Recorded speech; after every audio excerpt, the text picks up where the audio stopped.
तीन दामाद की सास पार्ट 1।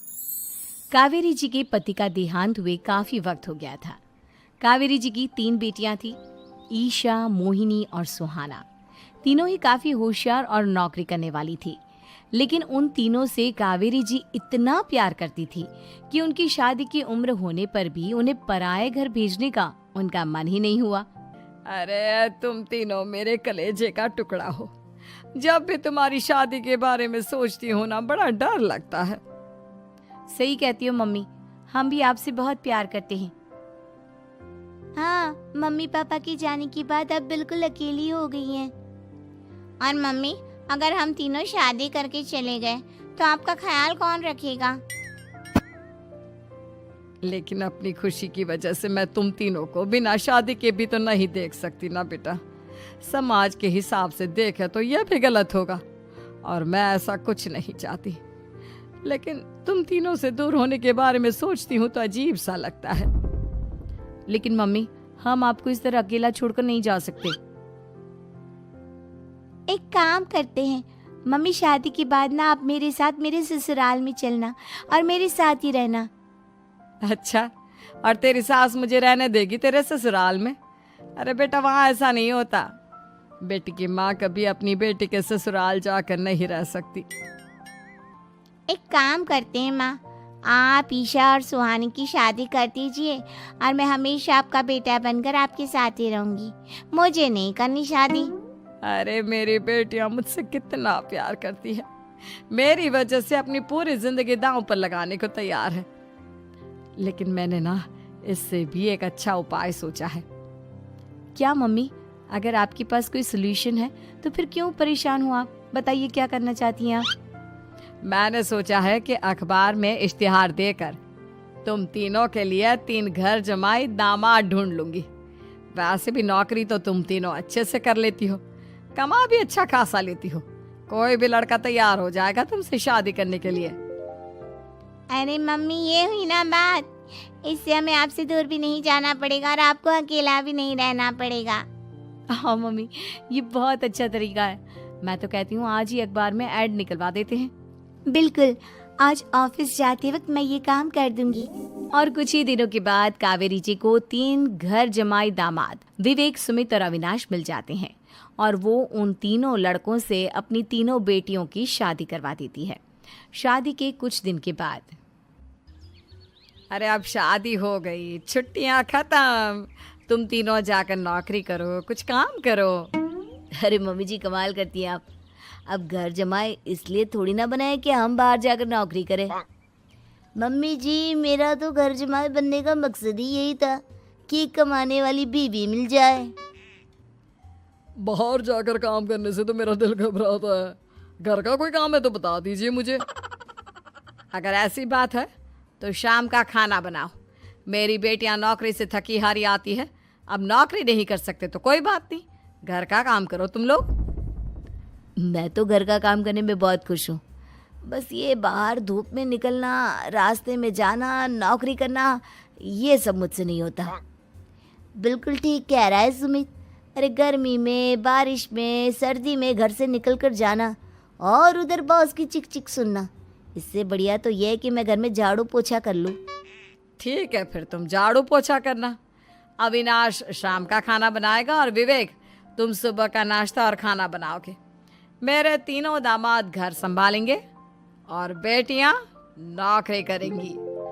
अगले दिन सुबह के वक्त, मम्मी मुझे ऑफिस के लिए देर हो रही है, नाश्ता चाहिए। अरे उस विवेक से कहा तो था कि सुबह का नाश्ता उसे उठकर बनाना है। अभी जाकर देखती हूँ क्या कर रहा है विवेक। अभी तक सोया हुआ है क्या? सुबह के 10 बज गए हैं। सोने दीजिए ना मम्मी जी, क्या हमेशा हिटलर की तरह हाथ में डंडा लेकर खड़ी रहती हैं। मैंने कहा सीधे उठकर खड़े हो जाओ और जाकर नाश्ता बनाओ। लेकिन मम्मी जी, बिस्तर में से निकलते ही कोई नाश्ता कैसे बनाएगा? 2 मिनट, वॉशरूम जाकर आता हूँ। बिल्कुल नहीं, सीधे रसोई में पहुंचो, मेरी बेटी को ऑफिस जाने में देर हो रही है। कुछ देर के बाद, हे भगवान, दोपहर के 12 बजे हैं लेकिन घर इतना गंदा पड़ा है। सुमित से कहा था मैंने समय पर झाड़ू पोछा कर देना। सुमित, कहाँ हो तुम? क्या हुआ मम्मी जी? सुबह की चाय तो पीने दीजिए। आप भी याद करती हैं, चिल्लाती ही रहती है। ये सुबह की चाय है या दोपहर की चाय? अगर तुम 12 बजे उठकर सुबह की चाय पियोगे तो क्या शाम का खाना रात के 3 बजे खाओगे? मम्मी जी चिल्लाइए मत, बताइए बात क्या है। अरे 12 बज चुके हैं, अभी तक झाड़ू पोछा नहीं हुआ। घर में देखो कितनी गंदगी है। अच्छा, तो आप इसलिए परेशान हैं। वो क्या है ना मम्मी जी, आज मेरे हाथ में दर्द हो रहा है। रात को उल्टी करवट से सो गया था, हाथ हिलाया भी नहीं जा रहा। कौन से हाथ में दर्द है दामाद जी? इस सीधे हाथ में मम्मी जी, हाथ हिल भी नहीं रहा है। विवेक, सुन लिया तुमने? सुमित के हाथ में इतना दर्द है कि बेचारे का हाथ भी नहीं हिल रहा। आज तो ये खाना भी नहीं खा पाएगा, तो एक जन का खाना कम ही बनाना। ठीक है मम्मी जी। अरे नहीं मम्मी जी, मेरे कहने का मतलब वो नहीं था। मेरा मतलब है खाना तो खाऊंगा ना। अरे लेकिन कैसे? हाथ तो हिल भी नहीं रहा है। अरे मम्मी जी, आपको ना किसी जेल में जेलर होना चाहिए था। बेकार में हमारी सास बनकर जिंदगी खराब कर रही हैं। अरे लगाता हूँ पोछा। एक बेचारा घर जमाए और कर भी क्या सकता है। शाम को जब ईशा, सुहाना और मोहिनी ऑफिस से लौट कर आती हैं। मम्मी, शाम के खाने में क्या बना है? अब ये तो तेरे पति को ही मालूम होगा ना बेटा, उसने ही खाने की जिम्मेदारी ली थी। लगता है मम्मी आपने ये घर जमाए वाला तरीका अपनाकर मुसीबत मोल ले ली है। आपके तीनों घर जमाए कितने आलसी हैं।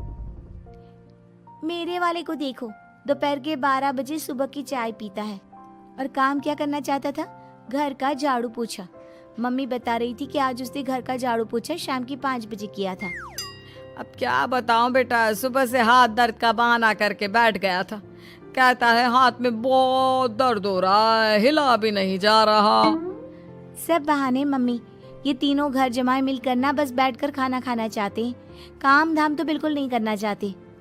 अरे लेकिन ऐसे काम नहीं चलेगा ना, मुझे इन तीनों को सबक सिखाना ही पड़ेगा। अरे तो मम्मी, आप हिटलर से कम है क्या? आपने जब हम तीनों को सबक सिखा कर इतना लायक बना दिया, तो इन तीनों नालायक दामाद को भी आप कुछ न कुछ तो बना ही देंगी। हाँ मम्मी, बस अपने अंदर के हिटलर को बाहर लाइए और अपनी तीनों दामादों को अच्छी तरह से सबक सिखाइए। रही बात आपकी बेटियों की, तो हम तीनों तो हमेशा से आपके साथ हैं। अरे लेकिन बेटा, इस काम के लिए तुम तीनों को मेहनत करनी पड़ेगी। कैसी मेहनत मम्मी? ऑफिस में तो वैसे ही बहुत मेहनत करते हैं हम तीनों। अरे प्रेग्नेंट हो जाओ, प्रेगनेंसी का बहाना बनाकर कह दो कि तुम तीनों ने नौकरी छोड़ दी है 2 साल के लिए, और जब घर में खाने के पैसे नहीं होंगे तो अपने आप काम पर जाएंगे ये तीनों। वाह मम्मी, क्या आइडिया दिया है।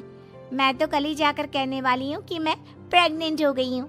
फिर देखना कैसे मेरा पति अविनाश भाग भाग कर काम पर लग जाएगा। और फिर 2 दिन के बाद, सुमित, मैं ना प्रेग्नेंट हूँ और इसलिए अगले 2 साल के लिए मैंने अपनी जॉब छोड़ने का फैसला ले लिया है। विवेक, पापा बनने वाले हो तुम। अब से ना तुम्हें ऑफिस जाना होगा, क्योंकि मैं तो 2 साल के लिए छुट्टी पर चली गई हूँ। अविनाश, अब तुम्हें जिम्मेदारी संभाल लेनी चाहिए, वरना ये घर कैसे चलेगा। हम दोनों मम्मी पापा बनने वाले हैं। लेकिन कावेरी के तीनों आलसी दामादों पर अपनी बीवियों की बात का कोई असर नहीं हुआ। धीरे धीरे कावेरी जी को चिंता होने लगी, क्योंकि उनके प्लान के हिसाब से तीनों बेटियों ने ऑफिस जाना बंद कर दिया था। आखिर क्या तरीका अपनाएंगी कावेरी अपने आलसी दामादों को काम करना सिखाने के लिए? जानने के लिए सुनिए इस कहानी का पार्ट 2।